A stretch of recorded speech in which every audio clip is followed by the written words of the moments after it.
Halo, selamat petang saudara dimanapun Anda berada. Hasil hitung cepat Pilkada serentak telah diumumkan. Pasangan calon pun telah memberikan tanggapannya terkait hasil hitung cepat dari berbagai lembaga survei. Betul sekali Radi, Kompas TV bekerja sama dengan Litbang Kompas dan sejumlah lembaga lainnya akan terus mengupdate hasil hitung cepat Pilkada serentak 2024. Namun perlu diingat, kita tetap harus menunggu pengumuman resmi dari KPU Provinsi, KPU Kabupaten, dan juga kota masing-masing. Saudara, bersama saya Cynthia Rompas. Dan saya Radi Saputro, inilah suara unggul di Kompas TV, independen, terpercaya.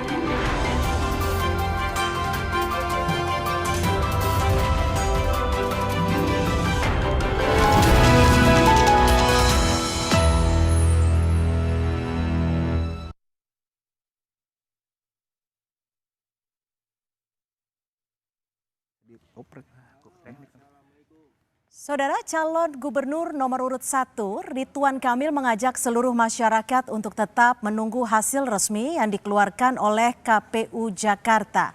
Hal itu disampaikan RK menanggapi hasil hitung cepat Pilkada Jakarta. Dirinya juga mengatakan saudara siap untuk menang ataupun kalah dalam kontestasi Pilkada serentak 2024.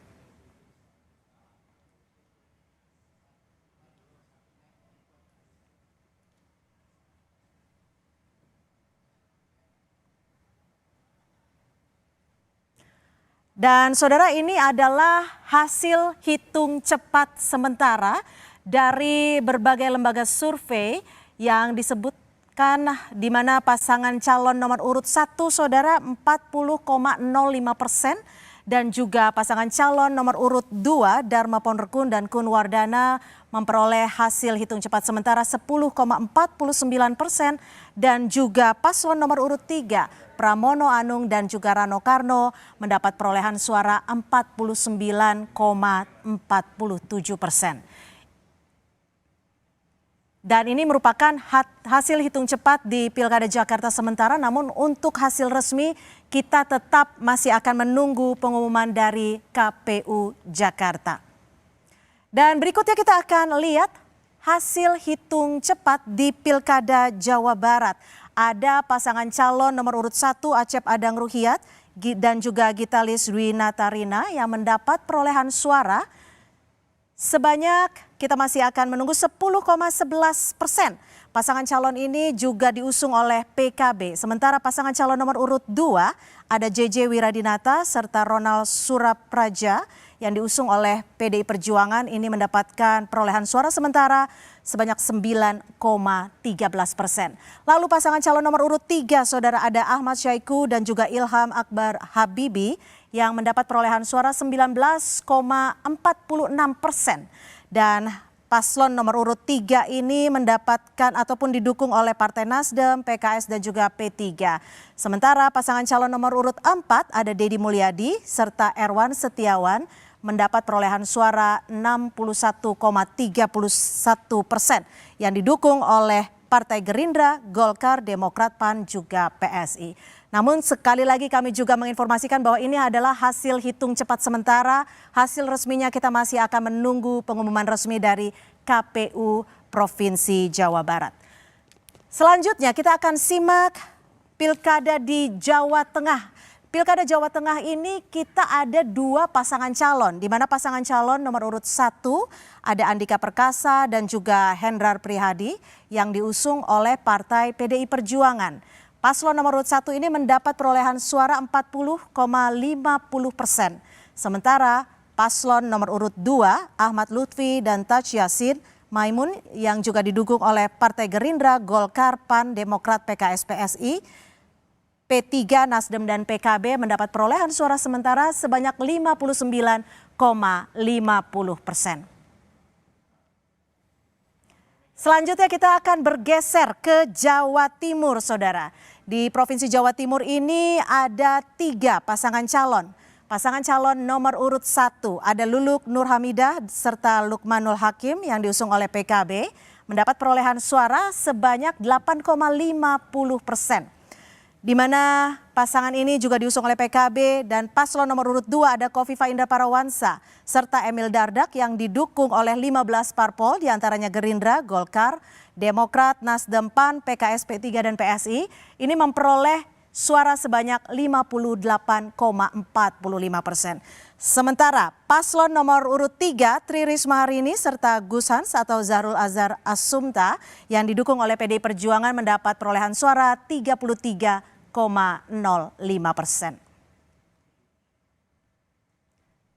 Dari kita sudah simak hasil perolehan hitung cepat sementara ada dari DKI Jakarta, Jawa Barat, Jawa Tengah serta Jawa Timur. Namun sekali lagi bahwa hasil ini adalah hasil hitung cepat sementara dan hasil resminya kita masih akan menunggu pengumuman resmi dari KPU daerah masing-masing. Saudara, pasangan calon juga sudah merespon dari hasil hitung cepat. Apa saja responnya dan berikut kami tampilkan untuk Anda.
Saudara, calon gubernur nomor urut 1 Ridwan Kamil mengajak seluruh masyarakat untuk tetap menunggu hasil resmi yang dikeluarkan oleh KPU Provinsi Jakarta. Hal itu disampaikan RK untuk menanggapi hasil hitung cepat Pilkada Jakarta. Dirinya juga mengatakan siap untuk menang ataupun kalah dalam kontestasi Pilkada serentak 2024. Kita tunggu hasil akhirnya dan juga saya haturkan terima kasih rekan-rekan media yang sudah menyertai, bisa melihat suka dukanya. Beginilah ya demokrasi kita, dan di mana-mana dalam kontestasi siap menang harus siap kalah. Yang penting kejujuran, kualitas ya, dan kebenaran yang menjadi patokan bagaimana kita berkontestasi. Saya kira secara umum itu rangkuman dari apa yang pasangan Ridho respon terkait hitung cepat sampai hari jam ini yang relatif sudah stabil ya. Terima kasih. Ya, itu tadi pernyataan yang sudah disampaikan oleh calon gubernur DKI Jakarta nomor urut 1 Ridwan Kamil dan juga yang berpasangan dengan Suswono yang meminta untuk tetap menunggu hasil hitungan resmi dari KPU Provinsi DKI Jakarta.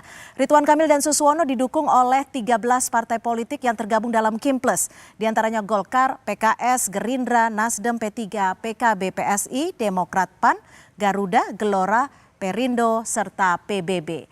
Lalu kita juga punya pernyataan dari pasangan calon nomor urut 2 Dharma Pongrekun dan Kun Wardana yang memilih untuk mempercayakan hasil pada pilihan masyarakat.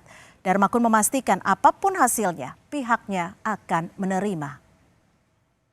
Penambahan persentase yang ada bagi kami berdua ini adalah suatu kemenangan yang menunjukkan bahwa masyarakat semakin banyak yang cerdas. Namun perlu kita ketahui bahwa kenapa selama ini kami ditaruh di posisi 3% sampai 5% kurang lebih, itu adalah ada kaitannya dengan penggiringan opini yang dibangun supaya ketika pada saat pemungutan suara itu sudah dipastikan akan ada kenaikan. Kalau kami dibiarkan sampai 10% pada saat survei sebelum pilkada, tentunya dikhawatirkan kami akan bisa naik lagi lebih tinggi. Karena ini akan mempengaruhi psikologi daripada pemilih dari segala segmen. Yaitu tadi pernyataan dari Dharma Pongrekun dan juga didampingi oleh calon wakil gubernurnya Kun Wardana, di mana pasangan calon nomor urut 2 DKI Jakarta ini merupakan pasangan calon yang maju berdasarkan jalur perseorangan ataupun jalur independen. Lalu seperti apa tanggapan dari pasangan calon nomor urut 3 Pramono Anung dan juga Rano Karno? Menanggapi hasil hitung cepat Litbang Kompas, calon gubernur Jakarta nomor urut 3 Pramono Anung mengucapkan terima kasih kepada warga Jakarta yang memilihnya. Namun Pramono Rano menyebut tetap harus menunggu hasil perhitungan resmi dari KPUD Jakarta. Yang pertama, saya dan Bang Dul mengucapkan terima kasih atas pilihan warga Jakarta pada hari ini. Hal ini menunjukkan kerja keras saya dan Bang Dul mendapatkan apresiasi karena dari ketiga calon kami yang unggul dibandingkan dengan calon yang lainnya. Tentunya secara khusus kami juga menunggu bagaimana hasil real count-nya. Karena kan ada exit poll, ada quick count, ada real count yang kita tunggu. Hasilnya memang plus minus 1% dan itu menunjukkan bahwa memang di Jakarta ini belum 1000% satu putaran atau dua putaran gitu. Calon Gubernur Jawa Timur, kita bergeser ke Jawa Timur, Saudara. Ada calon Gubernur Kofifa Indar Parawansa yang merupakan pasangan calon nomor urut 2 meminta agar pendukungnya untuk menunggu hasil real count dari KPU Provinsi Jawa Timur. Kofifa mengajak pendukungnya tidak euforia menyikapi hasil hitung cepat. Sudah kita lihat dari hasil quick count adalah bagian dari kerja keras panjenengan semua yang patut kita syukuri bersama, tapi bahwa jangan ada euforia dan harus tetap dikawal suara rakyat melalui pengumpulan C1 final, PPK final, KPU Kabupaten Kota final, KPU Provinsi final. Kita semuanya akan menunggu hasil real count. Sehingga Lalu kita bergeser ke Jawa Barat, Saudara. Ada calon gubernur Jawa Barat nomor urut 4, Deddy Mulyadi menyebut berterima kasih atas kepercayaan warga Jawa Barat atas perolehan suara di Pilkada. Namun Deddy Mulyadi mengakui masih tetap menunggu hasil perhitungan dari KPU Jawa Barat. Saya mengucapkan terima kasih ya pada seluruh warga Jawa Barat yang memberikan kepercayaan penuh pada saya dan Kang Erwan untuk memimpin Jawa Barat. Yang kedua, saya mengucapkan terima kasih kepada Bapak Prabowo Subianto sebagai Ketua Umum DPP Partai Gerindra yang telah memberikan kepercayaan pada saya untuk maju sebagai calon gubernur Provinsi Jawa Barat. Saya ucap, belum, karena ini kan masih suasana penghitungan cepat ya, dan belum kelar. Nanti kalau sudah hasil putusan KPU saya akan menghubungi. Biasanya kan para paslon itu selalu menunggu putusan hasil KPU. Lalu Saudara, bagaimana membaca hasil hitung cepat di Pilkada 2024 baik itu di Jakarta, Jawa Barat, Jawa Tengah, serta Jawa Timur? Kita analisis bersama dengan peneliti Litbang Kompas, Yohan Wahyu. Terima kasih Mas Yohan sudah berbagi, sudah bergabung Cynthia, bersama kami di Suara sama-sama. Unggul. Ini kan artinya sampai di sekitar pukul saat ini, suara sudah hampir 100% masuk ya. Apa sebenarnya yang kita simak di Jakarta terlebih dahulu Jakarta, ya? Oke, saat ini analisa dari hitung cepat di Pilkada Jakarta, boleh kita buka? Ya. Oke, kita masih coba menunggu data yang masuk dari Litbang Kompas, tapi sampai tadi pukul 17. Iya, ini.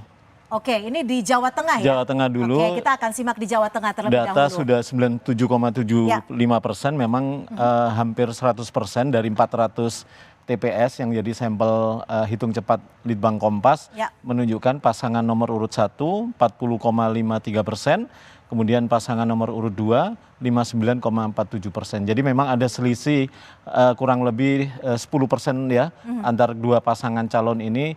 Kalau kita lihat dari data hampir 100%, memang tidak akan banyak berubah komposisi pasangan nomor urut 2 jauh meninggalkan pasangan nomor urut 1 berdasarkan hasil hitung cepat Kompas ini ya.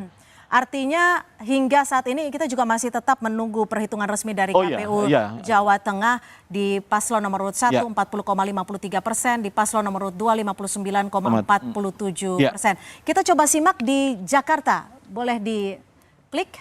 Ini adalah hasil hitung cepat Litbang Kompas untuk pilkada di Provinsi DKI Jakarta. Paslon nomor urut 1 40,05, Dharma Pongrekun, paslon nomor urut 2 10,48, dan juga paslon nomor urut 3 49,47%. Apa yang bisa Anda baca? Karena sampai saat ini adalah paslon nomor urut 3 unggul sementara. Iya, kalau kita lihat dari 99% ya, hampir 100% data yang masuk TPS dari 400 TPS yang jadi sampel hitung cepat Kompas, pasangan Pramono Anung Rano Karno ini unggul ya, 49,46%, berada di posisi teratas, kemudian disusul Ridwan Kamil Suswono 40,06% dan Dharma Kun 10,47%. Tapi dengan komposisi seperti ini, hitung cepat Litbang Kompas tidak bisa menyimpulkan apakah ini nanti satu putaran atau dua putaran. Karena ada margin of error-nya 1%. Jadi bisa tentu plus bisa minus ya. Bisa plus bisa minus, tentu itu akan berpulang pada hasil real count dari KPUD Jakarta nanti. Apakah peluang satu putaran atau dua putaran. Kalau dari Pilkada DKI Jakarta ini, apa yang Anda lihat? Apa yang bisa membuat saat ini pasangan calon nomor urut 3 bisa dikatakan unggul cukup jauh, berbeda dengan paslon nomor urut 1 dan 2? Kalau kita bicara dari hasil survei Kompas ya, sebulan kurang lebih sebelum pemungutan suara, ada pertemuan pemilih dukungan antara dukungan pemilih Pak Anies dan Pak Ahok yang bertemu di pasangan nomor urut 3 ini, Cynthia. Apalagi endorse dari Pak Anies dan Pak Ahok di kampanye, di hari-hari terakhir kampanye itu semakin mengkristalkan sumber dukungan dari kedua sosok tersebut. Sementara Pak Ridwan Kamil dan Pak Suswono juga melakukan hal yang sama ya, dengan kemudian bertemu Pak Prabowo dan Pak Jokowi bahkan sebelumnya. Jadi kalau kita lihat memang Jakarta ini memang pertemuan melting pot antara dua sosok pemilih itu, antara Pak Anies dan Pak Ahok gitu ya. Jadi porsi kalau di survei-survei kita, terutama survei jauh sebelum penetapan pasangan calon, bahkan jauh sebelum pendaftaran itu, yang diinginkan jadi calon gubernur itu Pak Anies dan Pak Ahok. Jadi memang porsi dua pemilih ini yang dominan di Jakarta. Jadi bisa dikatakan suara dari pendukung Anies dan juga pendukung Ahok bertemu di paslon nomor urut 3. Artinya apakah bisa dikatakan faktor ketokohan di DKI Jakarta itu begitu kental? Kalau kita lihat sekali lagi survei ya, kita beberapa ada pertanyaan apakah Anda mempertimbangkan dukungan Pak Anies, Pak Ahok, termasuk Pak Jokowi. Pak Anies dan Pak Ahok relatif imbang ya, sekitar hampir 60%. Sementara Pak Jokowi jauh di bawah itu. Memang di Jakarta ini memang kelihatan pengaruh Pak Anies terutama sebagai gubernur petahana terakhir itu relatif cukup mendominasi ya, cukup berpengaruh ya, meskipun tidak menjadi satu-satunya pertimbangan orang menentukan pilihan. Itu yang pertama. Yang kedua dari sisi aliran dukungan pemilih partai. Kita lihat misalnya pemilih PKS yang notabene mendukung pasangan Ridwan Suswono itu terbelah. 39% itu mengarah ke Ridho yang pasangan nomor urut 1, 34% hampir sama itu ke pasangan Pramono Rano gitu. Jadi memang ada keterbelahan di pemilih PKS. Hal sebaliknya justru di pemilih PDIP, sekali lagi dari survei Kompas terakhir itu 61% cenderung loyal mengikuti arahan partai untuk mendukung Pramono Anung dan Rano Karno. Jadi selain limpahan suara Pak Ahok dan Pak Anies, memang ada limpahan pemilih partai terutama dari PKS ya. Pasangan itu tadi, nomor 3 ini berhasil mencuri perhatian pemilih PKS yang notabene memang beririsan dengan pemilih Pak Anies. Jadi memang faktor Pak Anies dan faktor Pak Ahok dalam konteks mempengaruhi pilihan pemilih di Jakarta ini memang terlihat gitu ya dibandingkan yang lain gitu ya. Oke, kalau dilihat dari program-programnya, apakah berpengaruh juga terhadap suara dari masyarakat DKI Jakarta? Ya kalau sekali lagi di survei karena hitung cepat tidak mengupas itu ya, di survei kita yang terakhir memang beberapa program meskipun tidak menjadi pertimbangan utama lebih ke sosok ya. Jadi pengaruh sosok terutama calon gubernur yang menjadi pertimbangan. Baru kemudian program, baru kemudian visi misi. Jadi memang tidak menjadi hal utama. Tapi kalau kita lihat di setiap debat itu kan menjadi perbincangan ya, program-program isu yang seringkali diperbincangkan di saat debat pasangan calon itu. Ya, kalau dari DKI Jakarta kita bergeser Ya. ke Jawa Barat, Mas Jawa Yohan.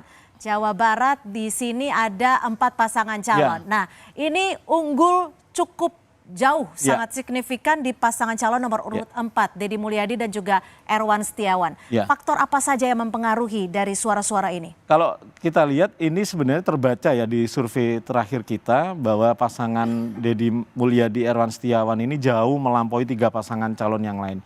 Yang pertama, pasangan ini relatif muncul hadir relatif lebih siap gitu ya dibandingkan 3 pasangan calon yang lain itu di masa-masa terakhir pendaftaran gitu. Itu yang pertama. Yang kedua, popularitas Deddy Mulyadi dibandingkan ketiga calon gubernur yang lain ini jauh di atas mereka. Jadi setidaknya itu menjadi sosial kapital awal bagi pasangan Deddy Mulyadi dan Erwan Setiawan untuk kemudian menarik perhatian gitu. Nah, yang menarik itu justru dari latar belakang pilihan partai. Misalnya kalau di survei kita justru PKS sekali lagi terbelah gitu ya. Di Jawa Barat di Jawa juga terbelah dari. Jadi padahal salah satu calonnya adalah Presiden PKS yang notabene orang pertama di partai itu. Jadi memang kelihatan faktor dominan yang mempengaruhi pilihan orang itu adalah popularitas Deddy Mulyadi yang relatif lebih jauh unggul ya dibandingkan sosok-sosok calon gubernur yang 3 pasangan yang lain. Oke, kita bergeser lagi ke Jawa Tengah, Mas Yohan. Jawa Tengah. Coba kita, ini yang sangat. Nah, ini Jawa Tengah ada 2 pasangan calon. Kalau kita lihat sekali lagi di survei memang agak ketat ya. Tapi ini kan kelihatan memang ada selisih hampir 10% antara Pak Andika dan Pak Lutfi gitu ya. Jadi kelihatan dominan Pak Lutfi mengungguli Pak Andika dari hasil hitung cepat kita ini. Kalau kita ke Jawa Timur ini ada 3 pasangan calon ya. 3 pasangan calon di mana paslon nomor urut 2 petahana ya artinya ya. Paket petahana. Paket petahana. Jadi dua-duanya memang kemarin itu masih memimpin Jawa Timur dengan perolehan suara yang sangat besar. Apa faktor-faktor ini? Singkat saja. Saya pikir tidak jauh berbeda dengan Jawa Barat ya. Apalagi sebagai paket petahana dari segi popularitas, dari segi approval rating, semakin orang terekam tingkat kepuasan pada kinerja Khofifah Emil di atas 75%. Artinya ada korelasi yang cukup signifikan ketika pasangan ini maju kembali, asosiasinya memang mereka yang lebih diharapkan untuk memimpin Jatim lagi 5 tahun ke depan. Sementara 2 pasangan calon yang lain ini kan kehadirannya tingkat kehadiran juga tidak terlalu lama, tidak sepanjang yang sudah dikampanyekan oleh ke pasangan petahana ini selama 5 tahun terakhir. Yang sangat menarik saat ini adalah Pilkada di Jakarta. Kita masih akan membahasnya secara menyeluruh untuk Pilkada DKI Jakarta. Untuk itu tetap bersama kami di Suara Unggul Kompas TV.